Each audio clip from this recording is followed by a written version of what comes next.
I moved over to the only commercial brokerage in DeKalb County. That was huge, but I knew I needed to focus on commercial, so I bit the bullet on my cut to RVG commercial. You know, the guy's been doing this 25 years, so he's like, this will be a good one, right? I think you'll seller finance. Anytime I hear seller finance, I'm like, all right, let's talk here.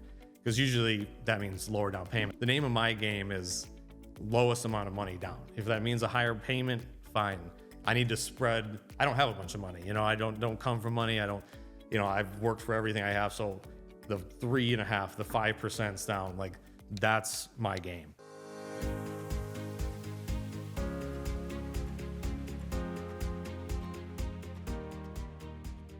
Welcome to another episode of the Straight Up Chicago Investor Podcast. I'm your guest, Sam Patterson, and with me as always is your host, Tom and Mark. It's got the radio voice. I like it, man, and I love it. The head shakes a little, like you get a little vibration. I'm feeling it. Yeah, there for we sure, go. man. Spending some time in the underground. People get jacked up here. Are you a small cheval guy?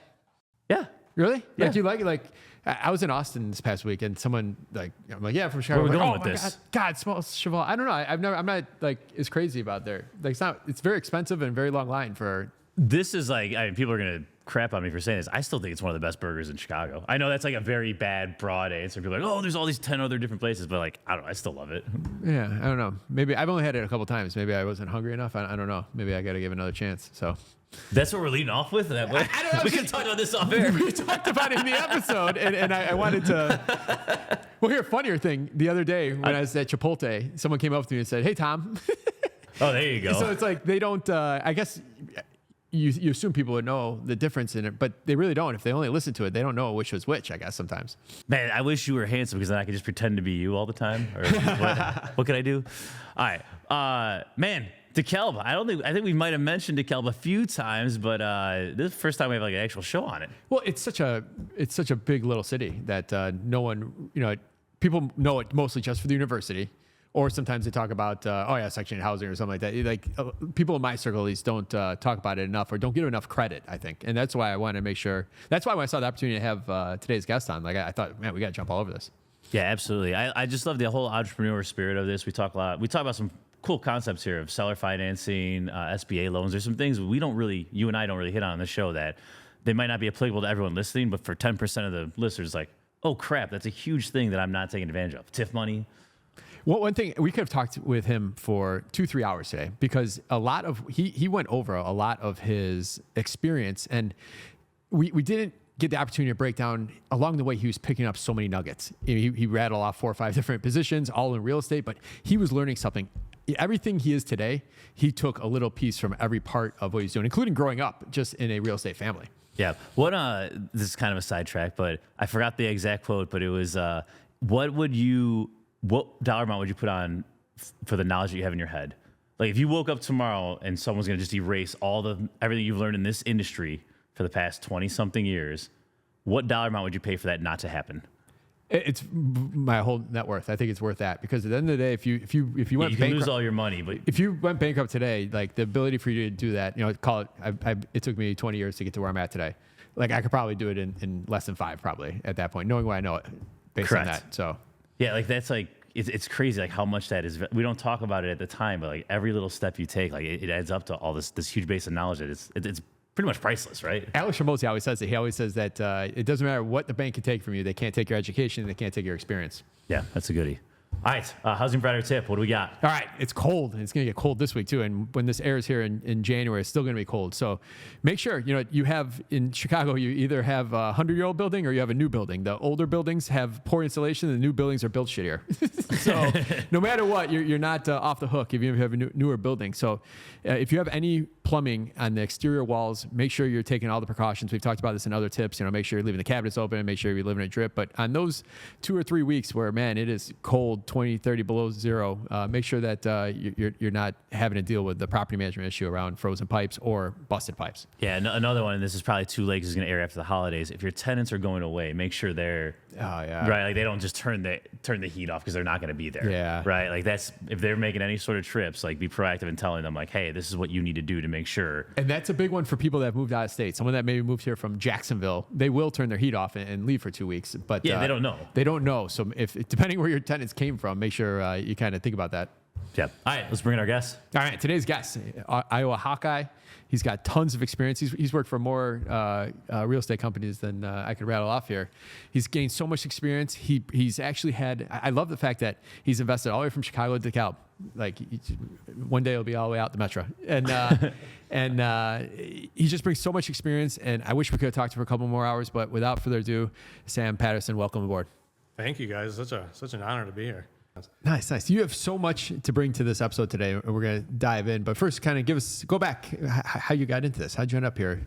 I mean, I kind of always knew that I would be in real estate. And my parents had a couple 3 flats growing up. It was kind of always around. And, my buddy growing up, his father's a big developer in DeKalb, and, really kind of solidified that. So, yeah, it was always in the plans for me. I've had a different path, of learning every different aspect of real estate, and then ended up just going off on my own eventually. So in high school or junior high, you never wanted to be the police officer, the fireman, or is it always like, I'm going to real estate? Was still NBA player, I think. Okay. Until the doctor told me 5'10" was it, but yeah. Well, I had Spud Webb during my days to give me hope of like, hey, maybe I can still do this and be a white guy. Like, who knows? With college, like, did you go to school picking a profession or picking a degree that was going to support real estate, or where's your head extent, at? Yeah. Management degree at Iowa, and entrepreneurship was like my minor. So certificate at Iowa. So basically a minor, but they didn't have like a real estate focus. And so, I didn't love school. I wasn't, I got it done as quickly as possible and just got through it just to get a job, but, I knew that at least if I knew some management, a little HR, and the entrepreneurial side of it, it'd all roll into itself. It sounds like you had it pretty together early on. We'll see. See through the stories. So leaving college, and what's our time frame? When did you get out? 2010. Okay. So like that terrible time to try to find a job, like 8 or 9 months, even trying to be a barista at Starbucks, 100 applications a week, like nothing for 9 months. It got crazy there for a second, and then finally found like an assistant property manager / leasing agent in town for Foresight Realty. They were doing receiverships at that time, so that was kind of my door in there finally. And you were still attracted to real estate at 2010 because everyone's kind of still running away at this point. Yeah, I mean, but for me, is I'm young. I don't have any skin in the game. You kind of knew at that time too, like there's opportunity out there, but I didn't have money. What's the difference for me? And, I got hired by a receivership company. They did REO and receiverships only basically. And, what was better than that at that time? Yeah. So, yeah. All right. So any good stories from the receivership side? Yeah. Yeah. I mean, it was just it was a weird way to start, right? They come in, crazy fees, just bleed them dry. And then hopefully get the sale to list it, and get some money on the brokerage side in-house as well. Don Shapiro was his name. He timed that perfectly.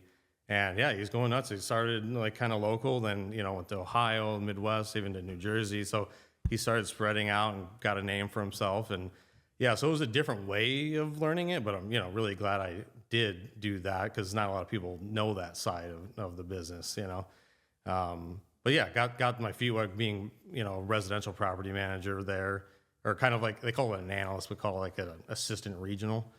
And, it's just residential or multifamily was never like I didn't love it there. It's just a lot of people complaining more or less.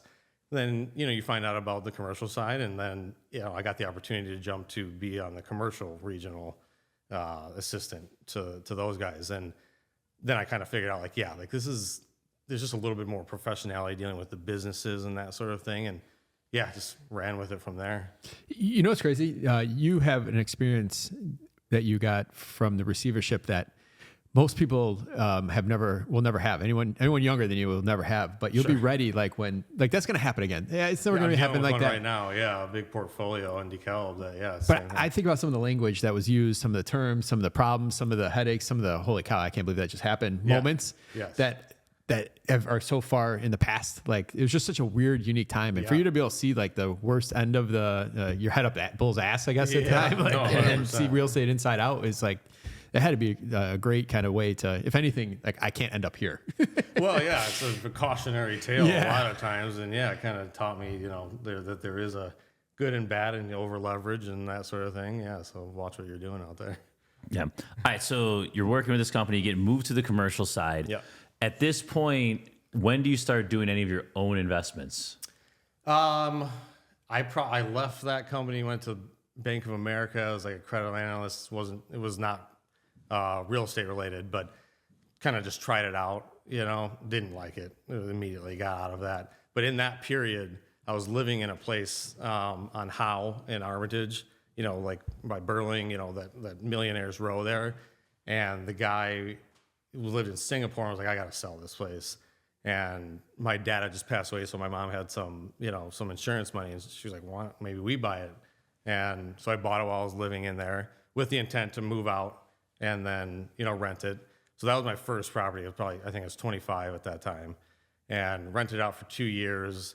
A washer and dryer broke, so there's my profit for that year gone. And then another thing. And it was a funky layout. It was different. Like it was cool. It was so cool to me as a 25-year-old.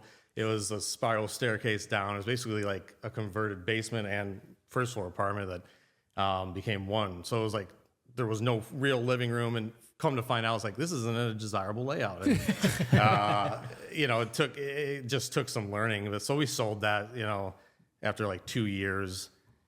Call it basically broke even, but got my feet wet. I just kind of jumped into that one. I knew I was getting it for a decent price. So didn't lose any money, didn't make a bunch, but yeah, that was my first foray, I guess, into the rental side of it. Dude, one of my first properties I had, it was a 3-bedroom, but the second bedroom, or the third bedroom had to go through the second bedroom. So technically it was only a 2-bedroom. Yeah. But they built out like a secret room, like in the closet to go to the third one. And it was I got one like that too on my next property. I thought it was the coolest thing in the world, but I could not rent it for the life of me. Yeah, no, I was like, people don't love this? Like, what is going on? I just felt like the trumping of the fact that you're on Armitage. I thought I put secret passage in the ad, dude. Everyone would be like all over it. Like, perfect for go seat. Like, right there. Like, It's awesome. Yeah. All right. So then when do you end up back? Because right now, most portfolio, we're out, spoiler alert, we're out in Sycamore, DeKalb, like that type of neck of the woods. Yep. You have that one in Chicago, you sell. Yeah. Walk us through, like keep going with the timeline I did here. about a little over a decade in Chicago, working at a couple different companies, cast management, R2, JLL. So had You a made nice your rounds here, yeah. Yeah. And they're, I learned a lot from each place, a little bit of a different aspect of each business. R2 really got me thinking outside of the box. Like, I don't know if you guys are familiar with them, with their Goose Island stuff, and they're now like going crazy and doing a lot more than that. But when I was there, it was the unique, like 3 years in a row, they got like coolest office from Crane and stuff like that. And they really like blew my mind as to like what these old buildings could be. And their headquarters at the time was at 1130 West Monroe, which is the Wonder Museum now. Yep. So they sold it to him, and that was the office. And we had sold the Howe place, was like renting a place in between. I moved probably like 11 times in 10 years in Chicago, and found a place on Madison that was like a decent deal. It was a 1-bedroom, and it was like 2 blocks from there. So I was like, great, I can walk there. It'll be awesome. But the opportunity was in that one. We bought that. I didn't even have the money for the down payment. Like, it was my first broker deal. I had my license from Foresight, but never really used it. And then finally went to a brokerage and had it on the side. And they just like kind of, you were saying, you walk into it was a 1-bedroom I bought it as, but you walk into the bedroom and then you hit another door. There's an interior bedroom inside of the master bedroom. So I was like, this is a 2-bedroom. And yeah, basically put one door, moved it here, and I had a 2-bedroom. And, stayed at that place like 2.5 years, redid the bathroom. So we put less than 10 grand into the place and bought it for $357, sold it for $445 after 2 years. Again, got lucky because McDonald's decided that they were going to move their headquarters there at that time, and, Google as well. So got a little bit lucky on that. But yeah, like that was my first, like, oh my gosh, like I made a pretty decent amount of money here, and this is something I can do. I'm living in it, making a little flip, like house hacking, I guess. And yeah, like that kind of really jump-started things for me and my wife. We got married while we were living at that place too. So yeah, sold that one. Then moved into another place, kind of Ukrainian village. That one we threw a 3-bedroom, 2.5 bath townhouse. Thought we were gonna live there forever, have a kid there, stuff like that. But also still had in mind, like, to steal the show's name, the no demo reno, basically, of like fixing up light fixtures, paint. We did the roof deck, all these things, and then COVID hit. I felt trapped in the rat race. I've never really just loved working for somebody.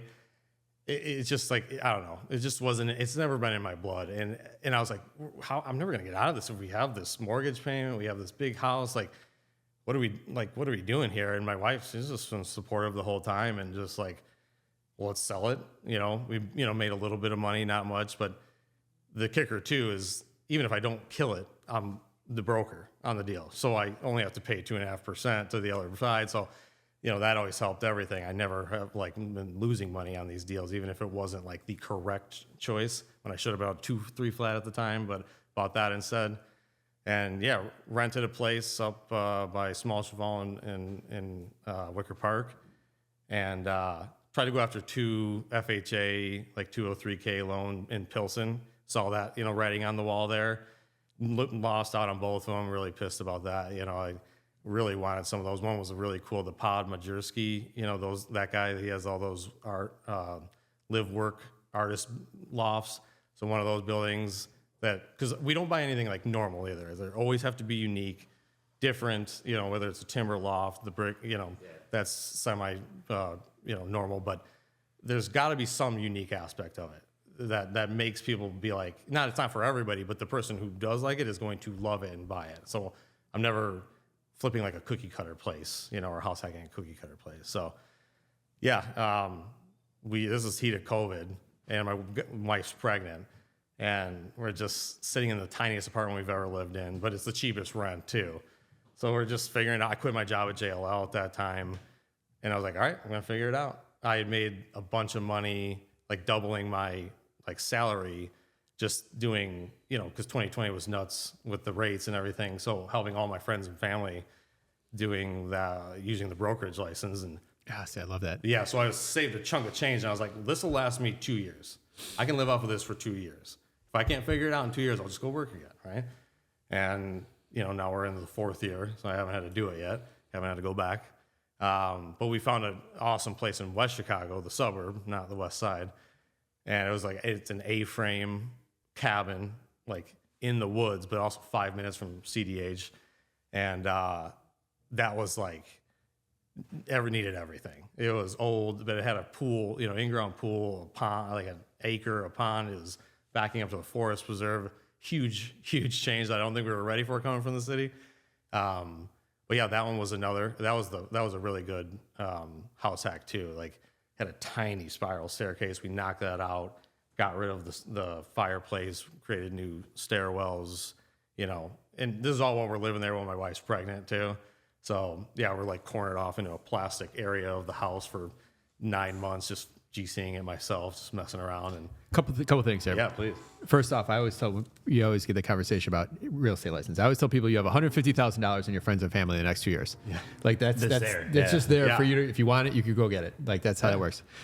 Secondly, a lot of people are listening right now thinking, all right, he quit. I might be in that boat, and we might want to go back and touch on that. But was your wife working? Insurance? Like, behind every good entrepreneur is a spouse with a W-2, so insurance, that sort of thing. Still doing deals, and I'm kind of contradictory to what a lot of people say is build a portfolio while you have the W-2. I just was never happy, even in my life of not just work but in personal life too. It's just like I just never was super excited about what I was doing when I was working for other people. I wanted to do it for myself, and my wife always knew that. So, but again, I didn't actually just quit and just like, I'll buy one property and see how it goes. I had the brokerage backing me, to bring in some income, that whole time. You had 2 years of savings set up, and you've done 3 or 4 deals. Yeah. Right. Yeah. Like this so is like, it's I was fully just like, I'll figure it out. But and been in real estate my whole career too. So correct. Learning the property management side, the brokerage side, the project management. I was doing, JLL doing a lot of project management for Bank of America account too. So yep. Yeah. Let's talk about why West Chicago, right? It's just were you guys just all like the house everywhere in Redfin though, but just in general, yeah. like yeah, that search criteria is like pretty vast. This house was sitting on the market for like a year, started at like 550. We got it for 430.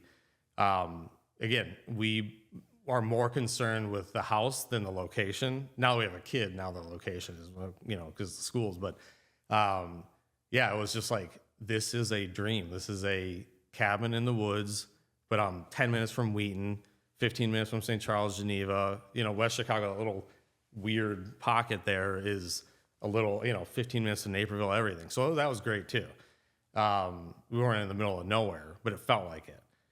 But yeah, it's an A-frame with a pool and a pond you can fish in, and wildlife. It was so yeah. We bought thinking like, all right, maybe this is a way to get out of the city and where we have our kids. We thought we'd have kids in the city and be there forever, but just COVID just messed everybody's mind up. So yeah, that was why. It was really just the house over the location. Cool. Yeah. All right, so then you guys fix that one up. Yeah. You get through it while pregnant, which sounds awful.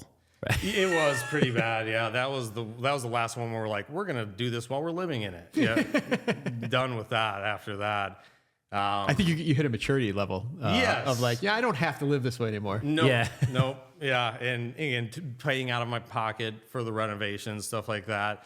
Thinking we would refinance and cash out, but ended up just selling it to a guy who wanted to Airbnb it. Like it was that type of place where, it was like a gorgeous Airbnb. So yeah, bought that for 30, sold it for like 525. So yeah, made a little bit of money there too. And then we're like, I had started the restaurant, The Grove in DeKalb, at that time. Bought my first mixed use building in 2021 too. So this is all kind of happening simultaneously. Started like a little fund, if you will, with one of my oldest friends is like 7th grade.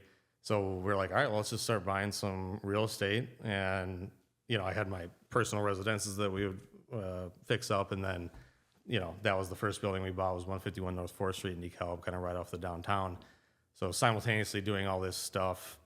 And those will be stories for... You make it sound so smooth, though. Like, I imagine in your head, there's all these calculations going on, all these moves, all these risk assessments. Yeah. I mean, in college, I was a mover and a packer. So that experience really helped me. Doing all like 11 moves in 10 years, So I wasn't scared of moving, and my wife, again, was down for that. A lot of people would be okay with that. So, without her, it couldn't have been possible. But yeah, it was just, she knew that like, why wouldn't we make some money on this? Yeah, the rest of her family and everybody else we know is like, this is my house. I'm living here for 30 years. We've never had that mindset. We're like hoping maybe we can stay here for 5 years. We've never made it past 3, I don't think. So, yeah. There might be a moving truck in the parking lot right now. I moved 2 weeks ago. Again. Did a 203K on that one too. So yeah. So all right, there's a lot there. Yeah. Let's talk about the fun first. Sure. So you go to your buddy. It sounds like he or she's the money guy. Yeah, like just 30 or like 60% of it, I've chipped in my own part, and he chipped in a lot. Yeah. And then your boots on the ground. I want to go through this a little bit, if you don't mind sharing some 50-50 details. Partnership. On for the operating agreement, he had more money than me. Like I said, he probably had 66%. I had 33% in, but he was basically silent. Like I run through it. I like to teach him. I made him get his real estate license too, so that he knows what's going on. It's not like in the dark. Because I also wanted someone to be in it with me. Like I need to be able to ask somebody. I can't ask my wife about this. I want to be able to be like, all right, listen. Should we do this or not? What's your opinion here? Even if you don't know real estate, do we spend the money on getting this, or do we do this or this? So it was good to have him there with the very little to no knowledge he had. But yeah, that got it started. So, almost 300K there to start playing with. Yep. All right. So real quick though, like how did the first conversation go? And I'm asking this because there's a lot of our listeners looking to scale and not realizing that there's people all around them with money looking to get into real estate. Yeah. That's the biggest thing. And it's like, it was more just like his in-laws, own the Chinese restaurant in town, Yancheng. And so they've just, 30 years, 7 days a week, never spending a dime. They had some money. They helped them put, down payments on stuff for their personal residences. And so, yeah, they just basically, long story short, they had some extra money after they sold the place. And his wife was like, yeah, why don't you try it? Sam's quitting. We will, he's your best friend. Why don't you try to do something with him? Because he was like a teacher at the time too, and wasn't loving it in Elmhurst, and so like he didn't need to work either. His wife was had a good job at Google, so the idea was maybe he could come on with me too, eventually. So yeah, like it happened after I quit too. Like I didn't have that plan before quitting. I just knew I had some money, I could live off of it. I can probably buy a couple cheap 2 or 3 flats and just grow and grow and grow. But yeah, that kind of jump started it really quickly. Keep something in mind though, and I think this is very true. That happened after you quit, but it might have had a better chance of happening because you had the brain space to think about it. That's it. And they believe that like this guy's he quit his salary job for this. Yeah. He must know some of what he's doing. His wife bought into you, which is valuable. Yeah. You bought into yourself. You had more time to think about what your next move is. Your back's against the wall. You have to do something. So I think that's exactly right. You don't if I always didn't quit, they might not have, maybe. Yeah. So there's the freedom of your brain space. I think is huge. For sure. Yep. All right. And so you have the Grove out in DeKalb. Yep. At this time, the first commercial space you say that was in DeKalb too. Yeah. The first one was downtown DeKalb. How far is West Chicago from DeKalb? Like 40, 45 minutes. Okay, but it's a decent commute. Yeah. So that was getting to be a pain, right? And I never in a million years thought I'd move back to DeKalb, like ever. We're both from there. Me and my wife, we like barely knew each other in high school. Started dating. We also went to college together. So, but yeah, we both graduated from DeKalb 2006, 2007. Like never in a million years thought I would be back there. It's it's not a small town, but it is. It's 40,000 people. It's there's opportunities there. But yeah, once I bought that property, and then we decided to do the Grove, it was like we're selling this place. Let's rent in there. So we're not committed, right? Let's rent in DeKalb. And then we'll figure it out, right? So we found a house to rent, and it was cheap again. So again, less pressure on everybody and my wife's salary. So, that obviously pushed us out there. There is so much. Anyone that hasn't driven down 88 or down 38, like there is so much development down there, like bigger than anywhere else. Like this is bigger than probably the 55 corridor, like 20 years ago. Like, and that had to lead into some of your thought of this being a great place to invest. Because like Facebook was the first of like the few to get the ball rolling, and it's by far the biggest, $1 billion plus. Was it 2 million something square feet, on 350 acres, one of the largest, if not the largest data center that Facebook built. They decided to build that in DeKalb. Like that's kind of crazy. So that's huge for the tax base, right? DeKalb has pretty high taxes. And you have it in St. Charles, you have it in Geneva too, but you got the schools to go with it there, right? So you're paying for it, you get something out of it. The DeKalb schools, I'm a product of it, so I'm not trashing it too much. But, it's just not rated that well. But now, finally, through, the mayor, the city manager is just like godsend for DeKalb. And the DCEDC, DeKalb Economic Development Corp, attracted that there. Then Ferrara Candy came after. Their distribution headquarters moved out there. Again, that was, I think, 700,000 square feet. Amazon made a distribution again somewhere, or no, I think Ferrara is like 1.2 million. Facebook 700,000 square feet. Now Kraft Heinz is building their largest automated distribution center. That's 400 million. That's in the works, right? They're building it right now. They've had a little bit of hiccups, a little bit of sinking cement there. So some issues there. But yeah, like that. And now there's a spec development they want to do for 1.2 million square feet. And it's all within this little baby area right off of 88. But, DeKalb has good water, which is a hard, for these data centers, you have to have the water pumping through. So they have the infrastructure. They're right off of 88. They're far enough from Chicago that they're cheap enough for land, and just the tax incentives, of course. Is the college hurt or help the town, or what you think about it? Does it hurt or help currently? Yeah. Neutral at the moment.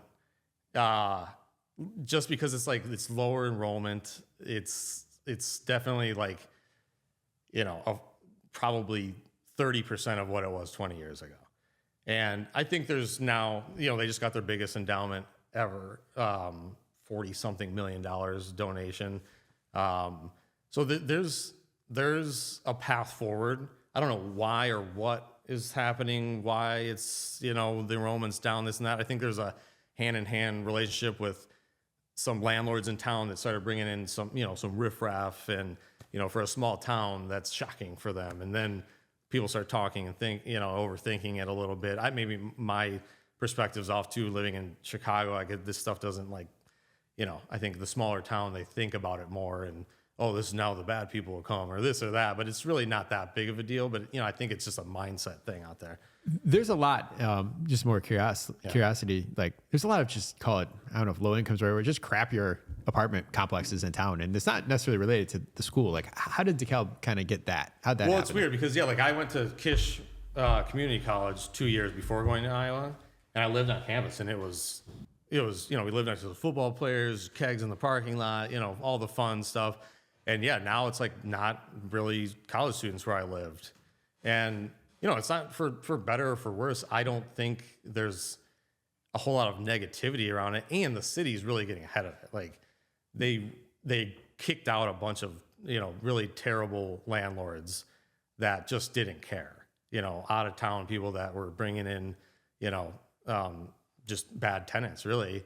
So they are active and partnering with this NIU. Obviously, it's like they're hand in hand. So there are efforts, and they will be successful. And they've already, knocked down a bunch of bad ones, bad buildings, and with redevelopment plans for NIU and other things. So they caught it, if you will, early before we became some sort of I don't know, terrible destination. I've heard a lot of landlords said that the rental ordinance that came out, I don't know how many years ago, that did a lot to help start cleaning this up. Yeah, and I'm doing it right now because I don't have my project isn't finished. My mixed use building, there's a long story there, but they already reached out. It's get your crime free housing, class done, give us a write up on how you're going to secure the building and how you're going to keep good tenants and this sort of thing. So they are truly monitoring each landlord out there.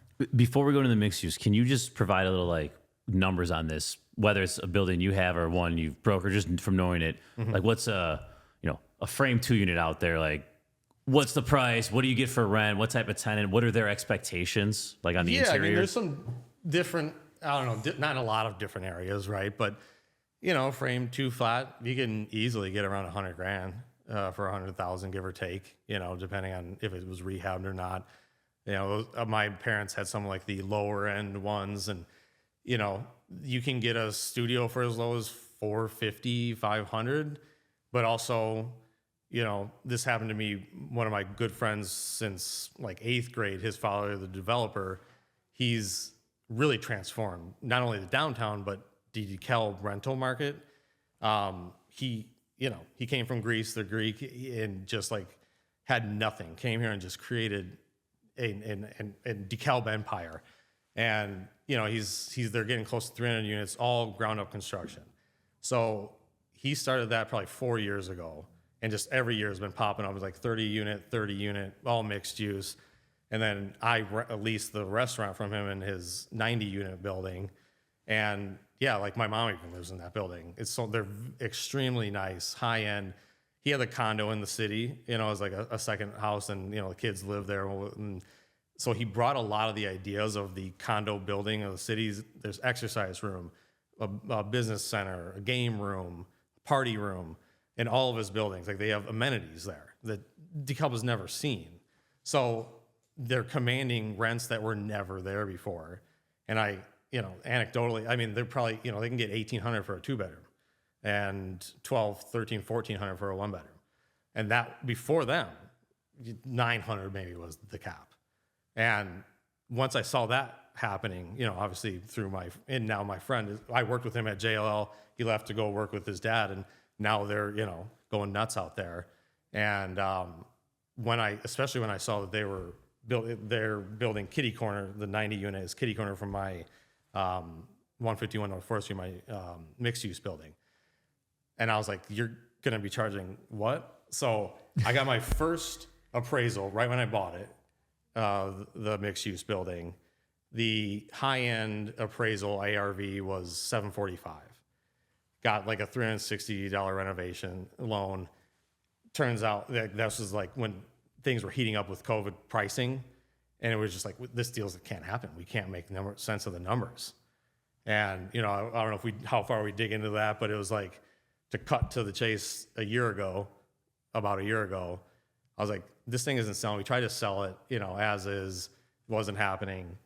I was like, we just need to. We're gonna hadn't done the construction yet. Correct. We demoed, got rid of all the tenants in there because we had tenants in there. But, you know, had to deal with the, you know, trying to buy them out, you know, at $20 every week. You know, that type of problem. You know, like, I promise I'll leave next week if you know, give me a little bit of money. And finally got everybody out. Got like demoed to get new electric, that sort of thing.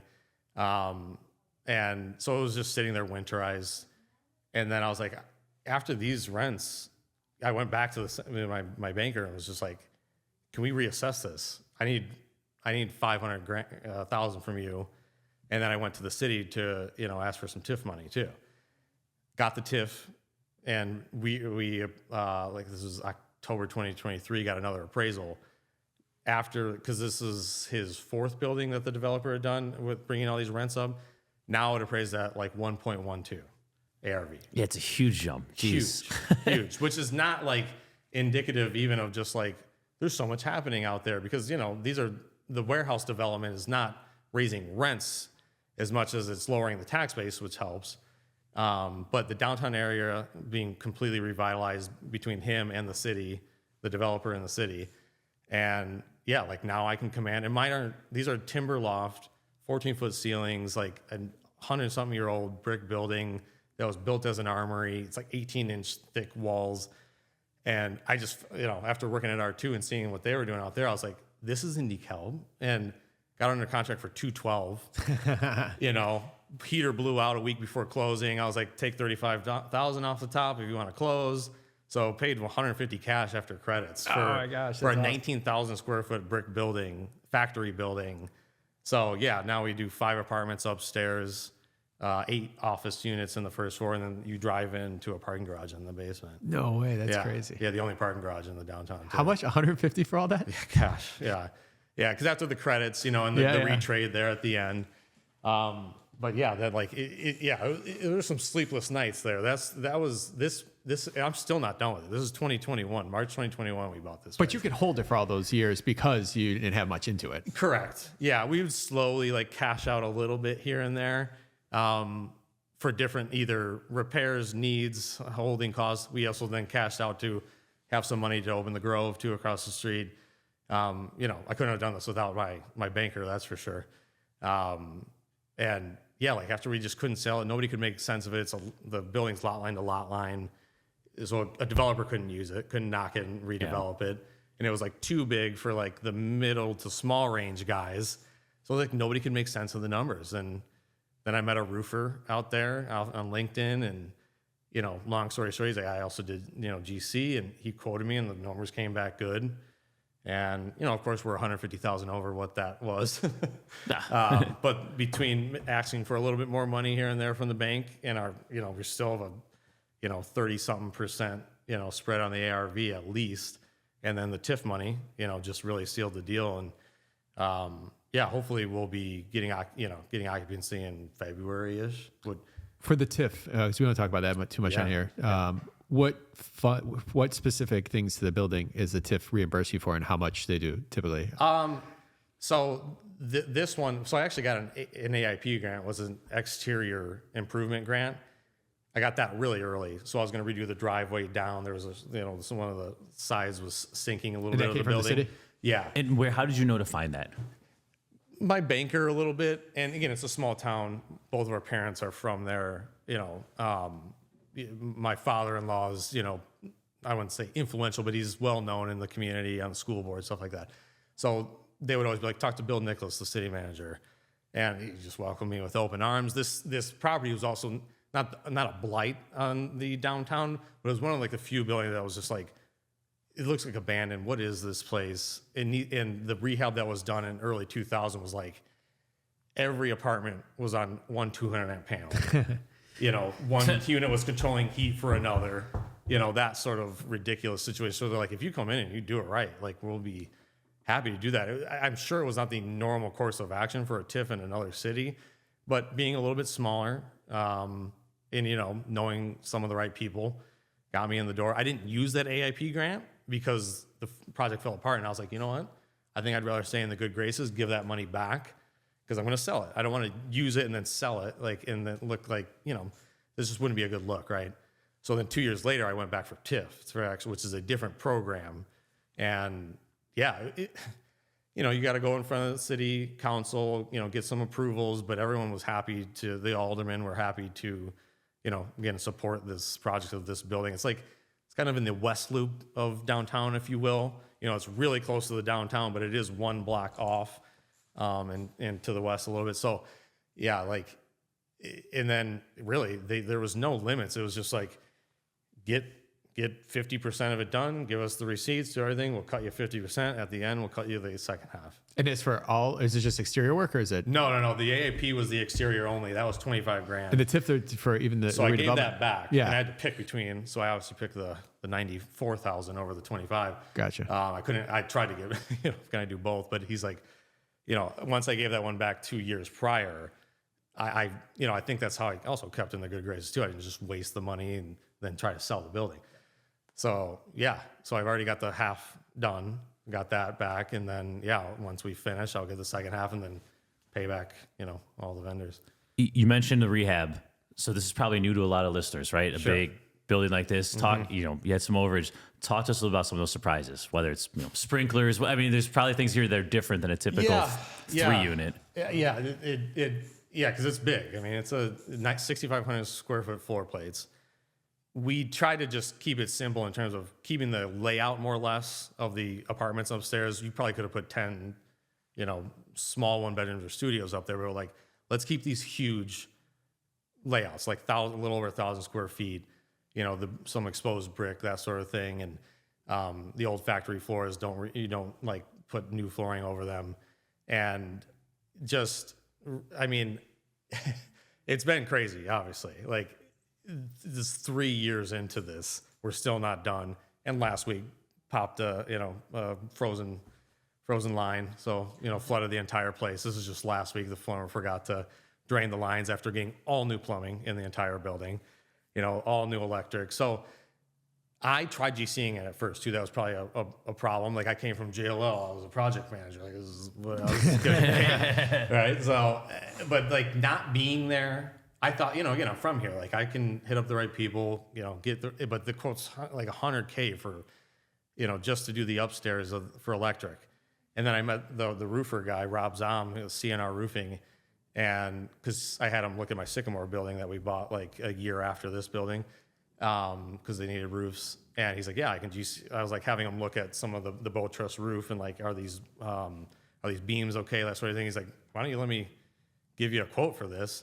And he's a lifelong Sycamore guy. So he in construction and in roofing. So that, I think, I did not think through the fact of his relationships, and having those relationships in town is going far further than what I could do. So the pricing I was getting was astronomical too. So he came in and gave, he got decent pricing from all these vendors. And yeah, so it's been a year into this, but yeah, fire guy comes in, he's like, you got to sprinkler this. And I was like, here's the keys. I can't, nobody can make sense of the numbers on this if you need to sprinkler this building. And Bill Nicholas was like, you're fine. You can get away. You don't need to sprinkler it. We'll grandfather you in. But then we had to do the full fire monitoring system, and I thought I could get away with only the second floor, but it was nope, first, second, basement. So getting those plans done, I mean, there's a almost 3-month wait in the middle because we couldn't do HVAC until these plans were approved, and so there's been plenty of delays. And then the burst pipe last week. It's always something. But yeah, there's been some sleepless nights for sure along the way. It's been wild, but yeah, I think the way I look at it is I just got some new flooring out of it. I didn't have to deal with the headache, at least. The GC handled everything. So yeah. There you go. That's the way to think of it. You mentioned Sycamore. Yeah. I don't think we've mentioned it once here. I know it just because I've golfed at Black Sheep out that way, up 47th. Sure. Yeah, so that's my exposure to Sycamore. Yeah, Sycamore is the smaller. It's like half the size, a little more tight knit. Schools are like, a little bit better depending on who you ask, whatever. Just like a little bit more uppity. I'm not even saying that in a negative way, because we could have moved in DeKalb, Sycamore, or whatever. It's like, to me, it's still the same. But they, like the people that live their life long, they definitely think there's a difference. And yeah, like there came up an opportunity for me to buy a property out there. They have a nice little downtown too. It's not as big, and they don't have a Bill Nicholas city manager there. Nothing against who's there, but Bill Nicholas is of DeKalb has just spent. He actually was a city manager there, and then went over to DeKalb, and that's why I think DeKalb's gotten so much more than what Sycamore. They're just more tight. They just don't want a lot of development. They don't want all that stuff. They don't want to grow to be DeKalb. They like where they're at. And again, there's nothing positive or negative about it in my mind, but there is a nice little downtown. It's cute, and got a couple restaurants and stuff. And yeah, it's sometimes you don't know whether you're in DeKalb or Sycamore when you're going downtown Sycamore Road, where like, where our Target, our Walmart, like the bigger big box stores are. But yeah, then I, like the year after we got the 4th Street building, an opportunity for retail / office, little strip center, kind of, again, right off the downtown, kind of as you're coming into town, it's like the first thing you see. We nabbed that, got a pretty unique situation there too. I always find, the places that have been sitting a long time, motivated people come in with some offers. He started at like $625, $650 for that, but the rent was like $3,500 a month that he was getting in one vacancy, no leases. All the HVAC is older than me, so it's pre 1988, and roofs were getting there, like huge active leaks. But yeah, I got under contract for $420. Real quick before we move on to like how are you performing like what this could be? Because it's not so black and white, right? Because you're going to do all these cool things. Like how are you saying like, hey, like I know I'm going to get my rents up to X, because it's not that it's not like I'm doing kitchens and baths, right? That's a huge thing, right? Being a broker too, right? I moved over to the only commercial brokerage in DeKalb County, so that was huge. I was at like a resi, but doing commercial, a little bit of both. But I knew I needed to focus on commercial, so I bit the bullet on my cut. Moved over to RVG commercial, and the guy's been doing this live their life long, knew my parents, and but he's been doing this 25 years. So every single property, he's either sold it twice or knows what happened, blah, blah, blah. And he's like, here's a good deal for you. As I was like signing the contract to move over to him, he's like, this will be a good one, right? I think you'll seller finance. And anytime I hear seller finance, I'm like, all right, let's talk here. Because usually that means lower down payment.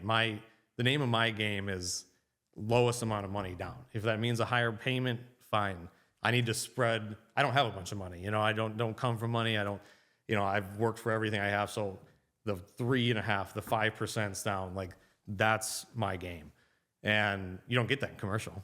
So yeah, I said, we'll give you 20 grand a down payment. Retraded them at the end, got it for $4. So, then the pro forma though, to your point, was the lease up. That was the absolute biggest aspect of it. Like that's how I'm going to make my money. Like I said, I bought it, had about 3,500 coming in. Now I placed the vacancy and also split a suite into two. And now I'm at almost $7,300 a month. So I, essentially doubled the rent there. So now I can go cash out, refinance. What type of terms? And did you say 5 years, 10 years? 3-year balloon. Okay. 6% interest, which was high at the time. Not high, but it was like a point above maybe what was. Yeah, it's looking fine now. Yeah, now I'm like, he's like antsy. He's like, because it comes due in June. And he's like, are you going to refinance? And I'm like, I'm waiting until the last second. I'm paying you $3,000 a month for this. Like, so my spread's great. We came in, spent a little bit of money, painted the outside, tried to get a little bit. I still have more work to do. I got to redo all the HVAC. I creatively got basically all my roofs done too. That's a good story because I had a realtor in there and she had kind of a front and back space. And my roofer, Rob, he wanted to open up a salon for his wife to operate. So I was like, realtor, do you want to move to the front? She was paying $1,100 or something. I was like, you move up to the front half, the smaller half, you pay $950, and then I'm going to rent the back half for $12. And he built out the full suite, like he did the whole thing, and we traded roof for rent. So he redid all my roofs, and I gave him like a year and a half of free rent. So that's a huge CapEx thing that got taken care of for us. That would have happened at the cash out, but now that'll be able to put in our pocket. So like his credit runs up in like a month, so that'll be good. I'll get that income too. But yeah, like that was a lot of creative stuff. Like a big front window broke. That was $5,000. One of my tenants happened to be a glass shop, so traded 3 months of rent to redo the glass too. So yeah, it's a lot of small town like creative thinking stuff like happened there to get us stuff. When we didn't put we were just putting in, I think we each put in $10,000 each. Me, my original partner, and I brought my cousin in, who's now a partner on all of our stuff as well. Okay. Talk to us about that refi then. Someone who's not in the commercial game, what can you expect on a refi, like LTV wise, terms, just for someone who hasn't gone through that ringer before? Yeah. Well, again, obviously, get your rents up. That's obviously the name of the game there. We're a lot of CapEx, a lot of maintenance stuff because, I'm getting a once a month call on HVAC, whether it's winter or summer. So we don't look good on paper, but again, my banker, it's as everybody knows, you've got to find that a good relationship banker. She is that, Sheila Pratt at First State Bank, and she's gearing up. She's like, let's get done with 4th Street. Let's get done with that one. That's a big one. But she's like, as soon as that's done, then we'll get the appraisal and get it going. But I know it'll be, even at a 9 cap, which is, pretty high, and easy to be able to sell at. I don't need, a 6, an unrealistic 6 or even 7 cap to get my 650.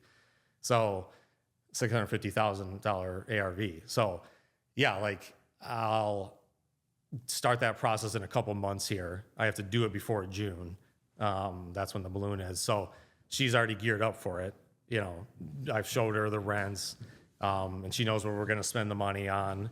But it's, I do shop around a little bit. And even I went to the bank who actually holds the note now, because the guy doesn't own it free and clear.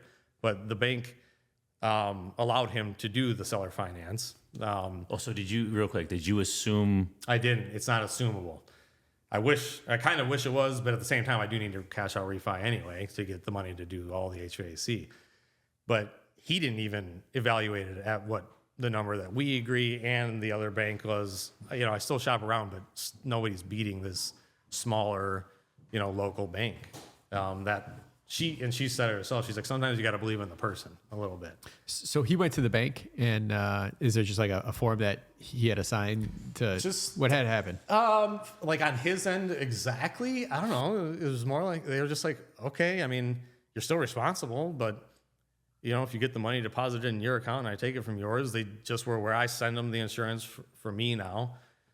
But it was surprisingly simple, which is obviously quite rare. You're not getting that from a lot of banks. So yeah. Gotcha. And for our listeners who haven't seller financed before, was this still amortized over 30 years? Like you had a 3-year balloon. What did we amortize? Yeah, we did do 30 years. Okay. So that was huge too. I didn't have to do the 20 and the 25. Yeah. Like that was. Which is typical for commercial for anyone listening. It's 20 or 25. Usually I think I got 20 for 4th Street, But yeah, the name of the game, again, for me too, is everybody is to spread that out as long as possible. Yeah, absolutely. All right. So what's next? Like, is it more of these commercial buildings? Like, is this is the path? Yeah, definitely. As everybody knows, finding the deals is a little bit harder these days, but being a broker, you get to see what's coming down the river a lot. You have to use caution where you can't snap up things before. Also, I'm looking for some deals, so it's not like you can have a client come to you to list it and you offer. Well, you know what I mean? So there's a fine line you walk there, and everything I bought was already sitting for a long time. Like we didn't do anything in 2024 or most of 2023 because the restaurant was just taking over my life. when it shouldn't have been. Like I was supposed to be kind of like an outsider, like investor, but helping with the finances, like the business end, but not the day to day. So that put us on hold. But now that things have smoothed out, we're going to hit year 2 in April with the restaurant. Now it's like we're kind of reeling it back here. It's like, all right, real estate's our thing. We need to focus on that. We still are into business acquisitions if we can find them, the right thing, because the real estate's long term. These owning a business is the short term income. So yeah, we still keep our eyes out for sort of. I got under contract to buy a tool rental business. It didn't end up working out, but it had 2 warehouses. Again, was going to be seller finance, including the business and the 2 warehouses. That was in DeKalb too, downtown or on Sycamore Road. But it didn't work out. But that's the type of stuff that we're really looking for is business plus real estate, because then you can do SBA too, right? Then you get that low down payment. Again, any way I can think of getting that lower down payment, SBA will do the 10%. It's 10% on like everything, not just the property. You have to have the business attached or opening a business in that building.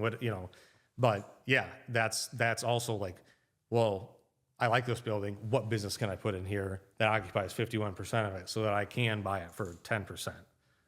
Yeah, so, great tip for those. I mean, we have listeners who own their own. Yeah, I know one right now who has his own auto shop. Like, there's people out there that have their own business where you can take advantage of this, right? Yeah, if you're growing up where you need a place, huge tool. Yeah. GC could be doing that, Mark. We did one here. So there you go. Good for sure. So what? Looking forward, it sounds like pretty optimistic on DeKalb. Yeah, I think that there's not only. I don't even call it groundwork, because all the developments I mentioned out over, as you get off of Peace Road, off of 88, when you're exiting into DeKalb, not only has that stuff lowered the tax base, which is, the first time that's ever happened. Like what city, what township can say that they're lowering the tax base? Like never happened. So that's a huge start. And then the revitalization of the downtown, like 2018, plenty of vacancies on the retail downtown, not a lot happening, or they were just like, the 30-year-old restaurant that's been there forever. But now, like, they expanded the sidewalk so you can sit outside in the front now, and, organizing traffic better, Second Fridays, Corn Fests, for a while it was always downtown. They moved out to the airport for a while, and then they were like smart enough to bring it back downtown, because it's like any successful town, like suburb, I should say, has a nice downtown. St. Charles, Geneva, Wheaton, they are what they are partially because of a train, but the downtown is just really nice. So they recognize that, the city recognizes that, and has done a lot. And the developer, Pappas, he's put 3 buildings in the downtown area, which is like a 4-block downtown. So that's a lot of units to saturate in that little downtown area. And then another one 3 blocks away that's just about to come online. So, like, there's a partnership between him and the downtown, and the city, to revitalize the downtown. So that's huge. Rents are going up. And then, like, the cherry on top is the pipe dream of the Metro getting out to DeKalb.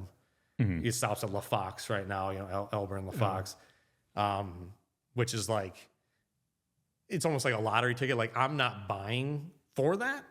But if it hits, my net worth is going to go up, right? Because all my stuff's right downtown. The train would be right there. It passed like an initial feasibility study, and now it's going into like environmental and economic study. And if it passes that, like, it could become a reality. And that's always been talked about in DeKalb for a long time, but it's really actually a real possibility now. So, and that happens.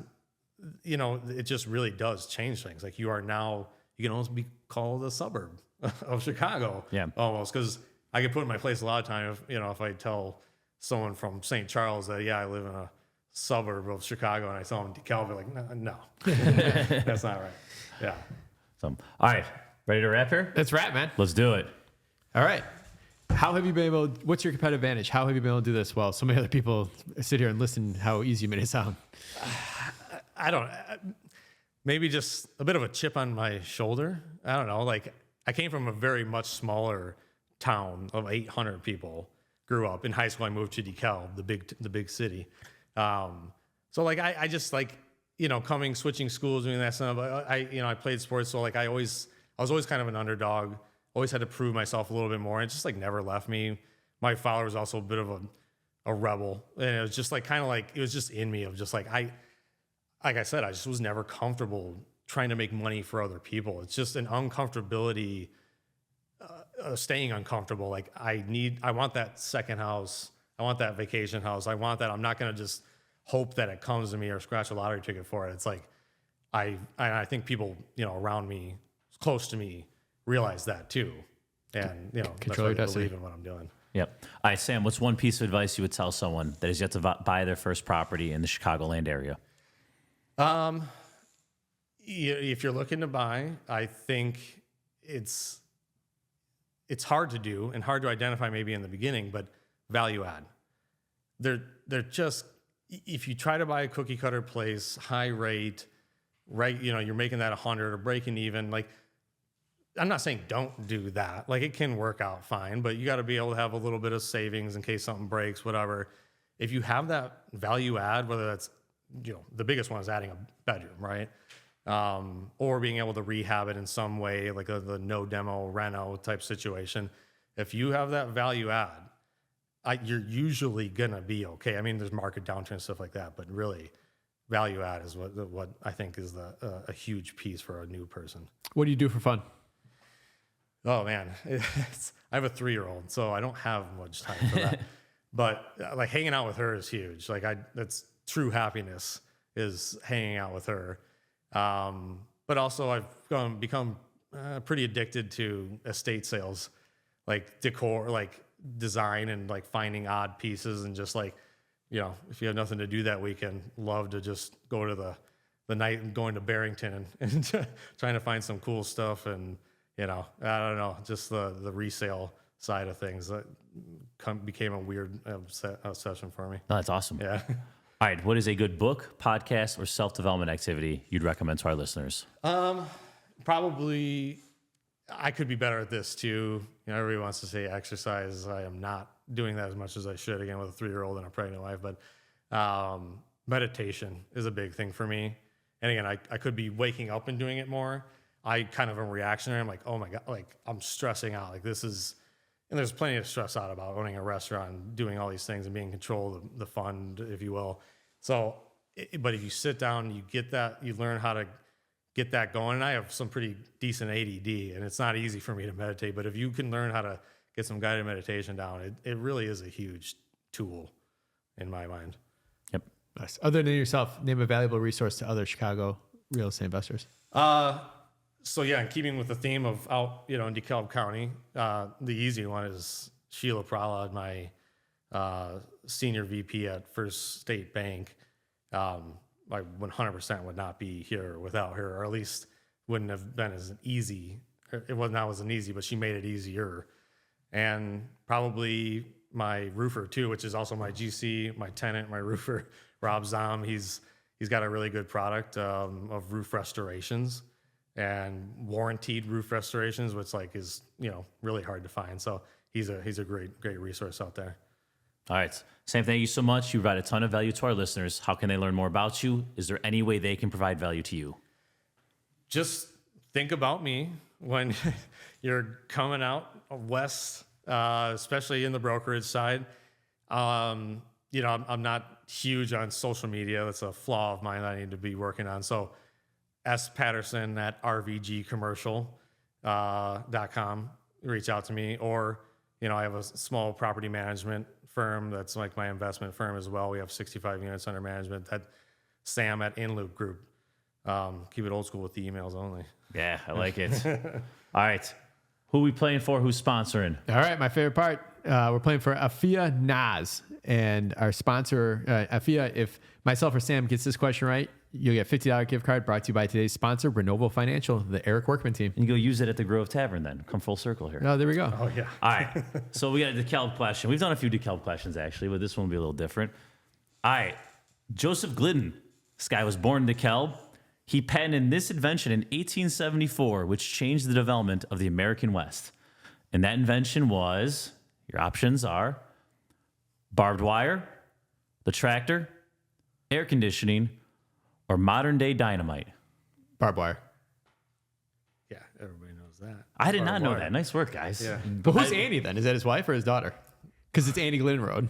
Annie Glenn, yeah, it was like. Well, that's the main road in Yeah. at Yeah, Northern. when you there. get- Yeah, I knew that. Yeah. I'm not even 100% sure I should know that. But I knew it had to be a barbed wire question. Yeah, that was what. So that's like a real, like DeKalb's really known for barbed wire? Yeah. I didn't. It was I had no idea. invented there. Yeah, I mean, you should see the Glidden Mansion. It's insane. And put DeKalb on the map, and yeah, the DeKalb High School barbed wire, Yep. crow. Yeah.